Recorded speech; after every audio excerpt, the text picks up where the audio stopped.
Wherever you go, there will almost certainly be some form of haunted location and a ghost tour to go with it.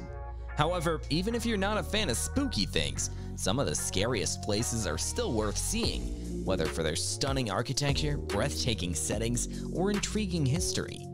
America's towns are rife with spooky tales passed down through the generations, whether you believe them or not. Georgia is undoubtedly a gorgeous state. Some of the bloodiest historical events in the US have taken place there. Georgia personifies William Faulkner's dictum that the past isn't dead and buried, not it's even past, as the scene of several of the Civil War's most terrible battles. Here are the 10 reasons Georgia is on our minds and keeping us from having pleasant dreams, from the swampy cemeteries of Savannah to the secret history of Atlanta, with a few terrifying haunts in between. In this video, we will discuss scariest places in Georgia.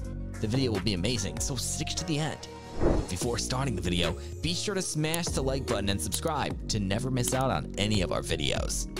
Number 10. Oakland Cemetery, Atlanta. The oldest and largest cemetery in Atlanta is the Oakland Cemetery.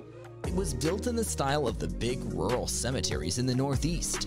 With 6,900 interments and 3,000 unknown troops, the 1850 opened cemetery is home to a sizable portion of the Confederate dead. However, it appears that the Confederate era is where most of its eerie activity originates. Confederate forces are allegedly seen roving the area, according to visitors. One traveler observed the corpse of a Union soldier who was dressed in navy blue hanging from a tree. The most unsettling report came from a tourist who claimed to have overheard a Confederate regiment's disembodiment roll call. Number 9. Ellis Hotel, Atlanta. The Ellis Hotel is located on Peachtree Street in Atlanta's downtown. The Titanic on Peachtree was the moniker given to the location of one of the biggest fires in Atlanta history due to how terrible it was. The hotel was at its busiest when 260 guests arrived for the weekend in December 1946. Firefighters struggled to go up to the 15th story of the building after the fire broke out on the 8th floor. 119 people died in the fire. Despite the hotel's reconstruction in 1950, current visitors describe strange occurrences like vanishing items and objects moving about in their rooms. Voices can be heard, along with the screams of children and adults running down the hallway. According to legend, there were 2 weeks when the fire alarm went off every night at 2:48 a.m., the exact moment the 1946 fire started. Number 8. Kennesaw House, Marietta. Now home to the Marietta Museum of History, Kennesaw House was originally a cotton warehouse built in 1840. In the 1850s, a warehouse became an inn. Its location, adjacent to the railroad stop for Marietta, made it a popular place for Union sympathizers and spies to congregate. In 1864, General Sherman even used the house as his headquarters as he marched through Georgia. Later in the war, the house was used as a makeshift hospital and morgue for the fallen Confederate soldiers. Visitors to the museum today have had unsettling experiences, such as traveling in the elevator with a doctor dressed in Civil War-era garb, or spotting a woman who matched the description of the inn's owner wearing an antebellum gown with pink trim. There is the most unsettling paranormal activity in the basement of Kennesaw's house, where visitors have allegedly been welcomed with the gruesome sight of a Civil War-era hospital ward packed with dead troops and frantic medics. Number 7. St. James Episcopal Cemetery, Marietta. In Marietta, Georgia, at the intersection of Wynn Street and what is now Polk Street, St. James Episcopal Church Cemetery was established in 1849 as a parish burial site.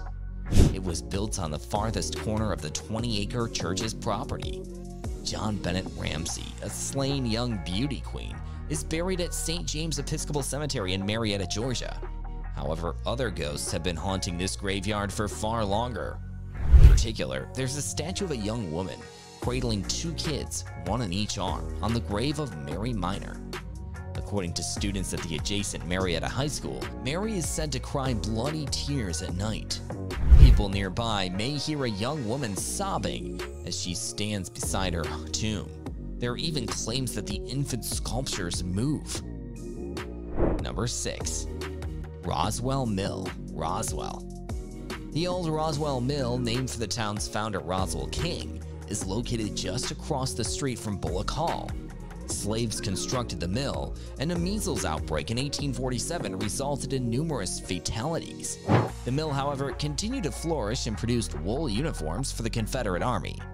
Because of its significance, Union General Sherman took control of the mill in 1864 and sent 400 mill employees to jail, where most of them perished from starvation and exposure. The violent past of the Roswell Mill makes it one of Georgia's most eerie locations, and the National Park Service now preserves it. Number 5. Bullock Hall, Roswell. It might appear similar if you've seen Gone with the Wind, but there's an old plantation house in Roswell, north of Atlanta. Margaret Mitchell had an idea for the made-up Terra Plantation.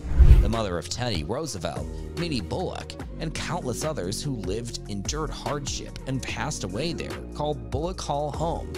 Some claim that a slave girl's ghost wanders the house, putting off the lights as she goes, and that she is a ghostly being.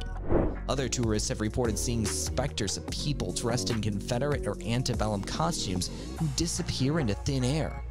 The libraries where Mitty, an avid reader, is rumored to still sit in her beloved rocking chair even when no one else is around.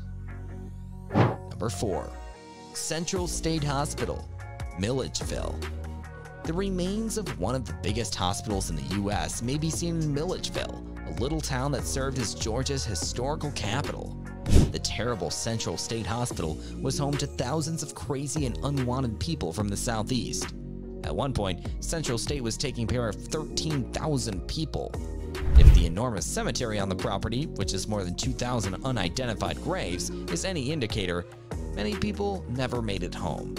Curious visitors claim to have felt an unexplainable cold while wandering the grounds and heard footsteps or groans behind them in vacant rooms.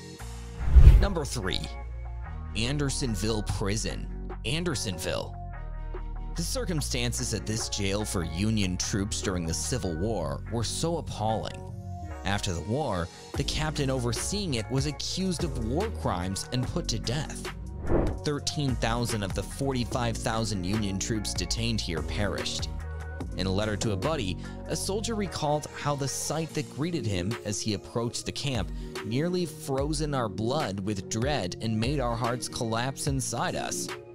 While walking around the grounds where so many men suffered and died, visitors to the site now describe hearing voices they can't identify, wailing, and an awful odor. Number 2. The Pirates House, Savannah. Built in 1753, the Pirates House in Savannah, Georgia is one of the state's oldest standing structures. It has been one of the most well-liked restaurants in the city for 250 years. People say sailors were lured into the building with the promise of food and a place to sleep. Instead, pirates took them through a tunnel under the building to the Savannah River and made them work for them. Patrons of the Pirates House, now a restaurant, claim to hear moans and screams from the basement and have glimpsed the shadows of doomed sailors in the hallways. Number 1. Bonaventure Cemetery, Savannah. The 1997 film Midnight in the Garden of Good and Evil made Savannah's Bonaventure Cemetery famous, but its spirits have long made this graveyard notorious. Visitors have long experienced paranormal activity at this structure, which was constructed in 1846 on the site of a plantation. Gracie Watson, a small child who passed away from pneumonia at age 6, is memorialized with a sculpture that is supposed to shed crimson tears at night. People frequently leave Gracie's toys and souvenirs to pay their condolences when they visit. Other visitors have claimed statues move positions at night and hear the sounds of disembodied children playing close to the young people's graves. That was all for today. Hope you liked the video. Let us know your opinion in the comments section below. Do not forget to subscribe to our YouTube channel. Stay safe, and we will be back soon with another video. For more information, subscribe and watch other videos from our channel.